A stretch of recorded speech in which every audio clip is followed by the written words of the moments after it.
Teman-teman Republik Akuntansi, kembali lagi kita akan belajar simulasi perhitungan. Kali ini adalah perhitungan dividen. Ini akan cukup seru ya. Bagaimana menghitung dividen yang diterima oleh pemegang saham preference dan pemegang saham biasa atau ordinary. Kita langsung saja ke ilustrasi. Misalnya begini. Kita baca pelan-pelan. PT Lazio Jaya sejak awal tahun 2016 memiliki 200.000 lembar saham preferen 5%. Jadi saham preferen ini mirip-mirip bond, ada persentasenya sebagai acuan dividen yang akan dibayar nantinya. Nilai nominalnya adalah 1.000 per lembar dan 10 juta ya. Lembar saham biasa nilai nominalnya adalah 100 per lembar. Ini contohnya keadaan ekuitasnya. Perusahaan terakhir membagikan dividen akhir tahun 2016. Nah, ini misalnya sekarang kita ngitung akhir tahun 2019, berarti 2016 sudah beres, yang belum dibayar 2017, 18 dan tahun ini anggap asumsinya tahun 2019 ya. Nilai pasar saham preferen dan saham biasa masing-masing adalah 15.000 dan 5.000 per lembar. Jadi ada nilai par, ada nilai market, ada jumlahnya lembarnya sudah ada semua, dan kita tahu terakhir membayar dividen 2016, berarti 17, 18 ada kekosongan tidak bayar. 2019 ini yang baru akan dihitung.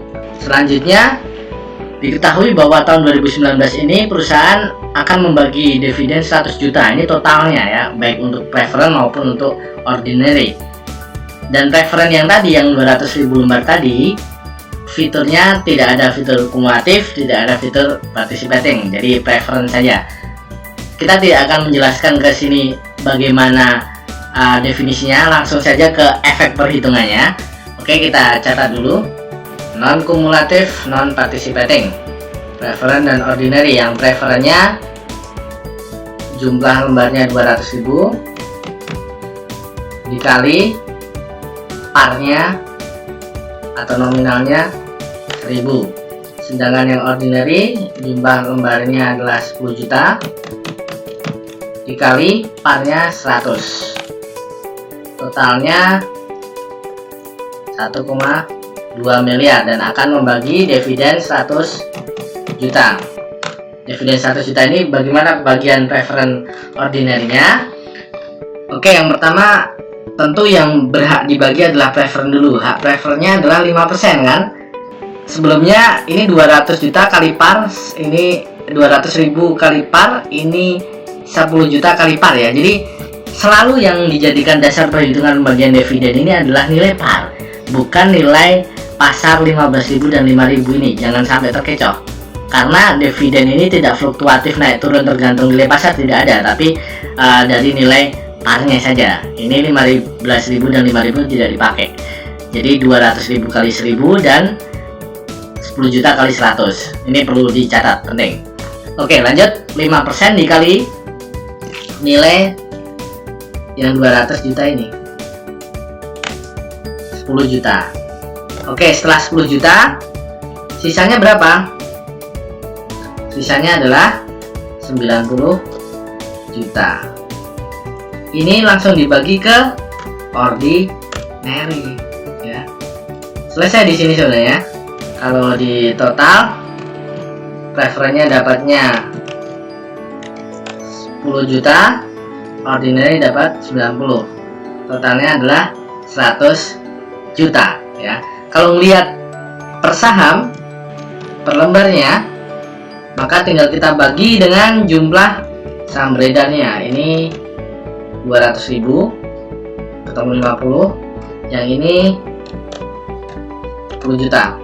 Jadi meskipun secara total ordinary dapatnya 9 kali lipat dari preferen, tapi per lembar itu hanya 9. Kalau preferen 50. Ini ketika sahamnya preferennya fiturnya adalah non kumulatif, non participating, atau nggak ada fitur kumulatif, nggak ada fitur participating.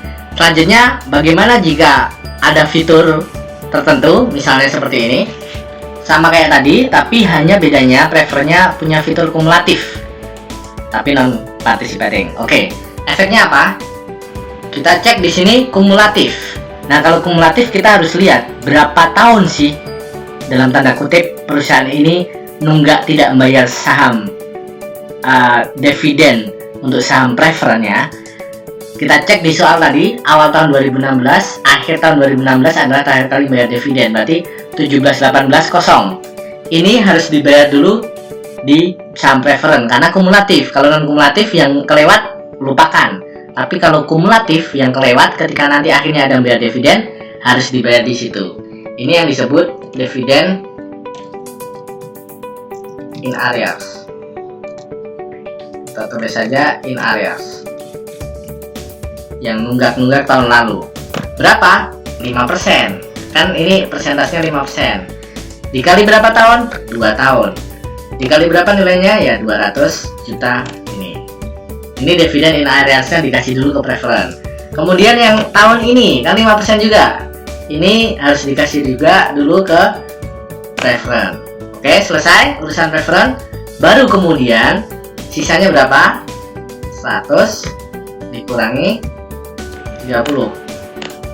Ketemu 70 juta. Baru yang 70 juta ini dikasih ke ordinary semuanya, ya. Kalau di total ketemu preference 30 juta, ordinary 70 juta, total yang dibagi 100 juta, sama dengan di soalnya. Kalau kita hitung per lembarnya, sama seperti tadi, dibagi dengan outstanding share-nya. Yang preference itu 150 per lembar, yang ordinary 7 per lembar. Ini untuk kumulatif dan non participating. Selanjutnya, non kumulatif tapi mempunyai fitur participating. Awalnya sama. Karena non kumulatif maka yang lalu-lalu in arrears kita tidak perlu pikirkan, langsung saja ke 5% yang tahun ini. Karena ini participating, maka perhitungan 5% ini bukan hanya untuk preference, tapi dikalikan juga untuk yang ordinary-nya, ya. Disamakan perhitungannya. Selanjutnya, berapa sisanya? Kita pakai proporsional. Proporsional bahwa preference ini 200 juta, ordinary 1M, totalnya 1,2 M. Kalau di persentase 200 ini berapa persen? 17%. Kemudian 1M ini 83%. Nah, persentase inilah yang akan kita gunakan untuk membagi sisanya dari yang sudah dibagi ini. Ini 100 juta udah dibagi preference 10, ordinary 50, berarti tinggal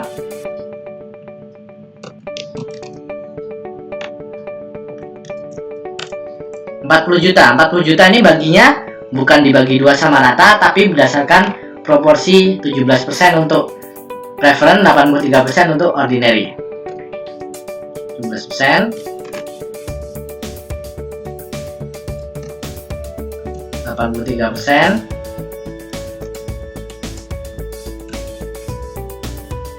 Kalau di total ketemulah untuk preference 16 juta, untuk ordinary 83 juta, totalnya 100 juta. Kalau dihitung per lembar, ketemu untuk preference 83, untuk ordinary 8. Ini untuk preference yang mempunyai fitur participating tapi non kumulatif. Bagaimana jika fiturnya kumulatif sekaligus participating? Kita lihat. Di sini mempunyai fitur kumulatif dan participating.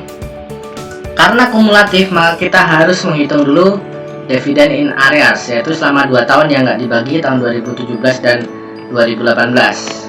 Kita kasih dulu untuk preference-nya 5% kali 2 tahun dikali 200.000. Setelah itu baru yang tahun ini 5%-nya 5% kali 200.000. Karena participating, maka untuk ordinary juga kita taruh hitungan yang sama, 5% ini. Selanjutnya berapa sisanya? 100 juta ini dikurangi dengan yang sudah dibagi barusan, 30 tambah 50, 80. Maka tinggal tersisa 20 juta. Baginya gimana? Seperti sebelumnya, ketika participating maka pakai persentase 17% dan 83% ini. 17 dari 200 bagi 1,2, 83 1M dibagi 1,2. Termurah untuk preference dari 20 juta dapat 3 juta, untuk ordinary dapat 16,6 juta. Kalau di total temunya adalah seperti ini, 13366. Kalau dihitung per lembar didapat 167 untuk preference dan 7 untuk ordinary. Ini ketika preference-nya punya fitur kumulatif dan participating. Satu lagi yaitu bagaimana jika preference-nya fiturnya seperti ini. Ini kumulatif juga, participating juga, tapi participating-nya ada batasannya. Jadi kalau yang sebelumnya kumulatif dan participating, maka participating-nya terserah, nggak ada batasan untuk preference, tapi ini dibatasin 6% saja. Gimana maksudnya? Langsung kita ke perhitungannya. Kumulatif berarti kita in arrears, jangan lupa 5% dikali 2 tahun kali 200.000. Jadi meskipun participating, kalau in arrears ordinary nggak ikut-ikutan ya. Selanjutnya yang tahun ini yaitu 5%, maka 5% kali 200, ordinary juga ikut sama karena participating. Nah, disinilah perbedaannya. Jika full participating maka sisanya itu langsung dibagi berdasarkan persentase, tapi di sini maksimal preference dapatnya 6%. Ini udah 5% tahun ini kan. Ketika mau 6% berarti tinggal berapa? 1%. Ini maksimalnya. Maka tambah lagi 1% kali 200. Ini juga ikut sama 1% kali. Masih sisa nggak sih? Dari 100 juta ini dikurangi yang udah dibagi di sini semua ini, apakah masih sisa?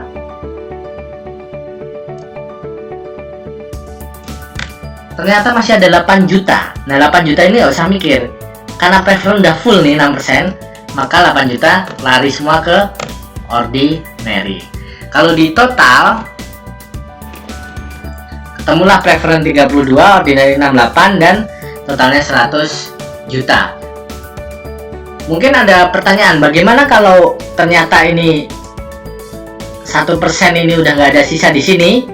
Ya, ordinary bisa jadi nggak dapat yang 8 juta ini, atau bahkan bisa jadi juga nggak dapat yang 10 juta ini full. Mungkin ketika sisanya cuman 3 juta, ya 2 juta di sini, 1 juta di sini. Tapi ini dalam kasus ini ternyata dividen dibagi masih sisa 8 juta dengan setelah dibagi 6%-nya ini.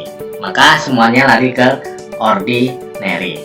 Kalau dihitung per lembarnya,